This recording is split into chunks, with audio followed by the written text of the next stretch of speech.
So I was a kid growing up in Singapore, and as a kid in Singapore, I had a huge dream of becoming a general in the army. So all males in Singapore have to go through the army, through military service, and I wanted to make it big. That was my dream. I really wanted to wear that cool white uniform for my wedding. You know, I worked really, really hard to becoming the best I could ever be in the army. But when I actually entered the army, it was very interesting because I saw the general's life and it totally sucked. I was 3 days into the army, and what happened was I started not feeling too well. My hands started feeling a little bit numb. And a couple of days later, my face started feeling a bit numb as well. My face started drooping and I wasn't feeling too good. And what happened was one day when I was actually at home, I just suddenly collapsed. I actually woke up the next morning in the hospital. The entire left side of my body was actually paralyzed. My face was drooping, I couldn't feel my arms anymore, and my legs were completely numb. And there I was, and I saw my mother. My mother was sobbing uncontrollably. And it really, really hit me.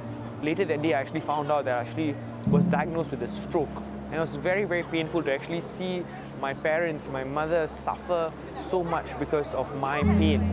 And it was really terrible. I got into this total depressive state. Every dream of mine was gone. I was a national weightlifter. I used to lift huge weights. I was actually thrown out. I was told that I could never ever become an officer again.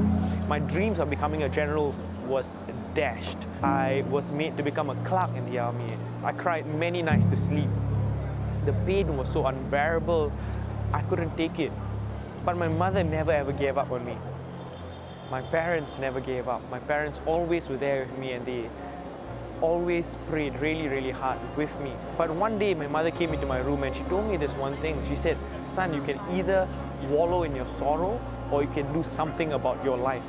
And I decided to really pick up these books and started learning. I started learning about investing, I started learning about finance, and I decided to, instead of using something which was physical to achieve my dreams in the army, I decided to do something which was more mental. And I started investing a little bit of money. From there, I just was consistent with my studying of business and finance.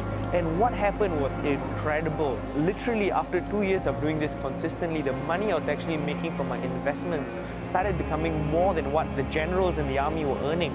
It was phenomenal. And I started slowly seeing my life actually change.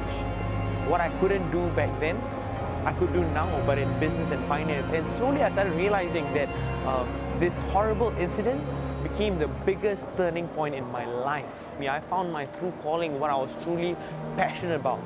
I started actually sharing the stage. I started sharing my information and what I knew. And right now I'm in London. It's incredible. And I just came from Tokyo as well. I just got off the stage in Tokyo and London with people like Robin Sharma, Mary Buffett, Robert Kiyosaki. I was sharing the stage with them, sharing about investing stock market with literally thousands of people.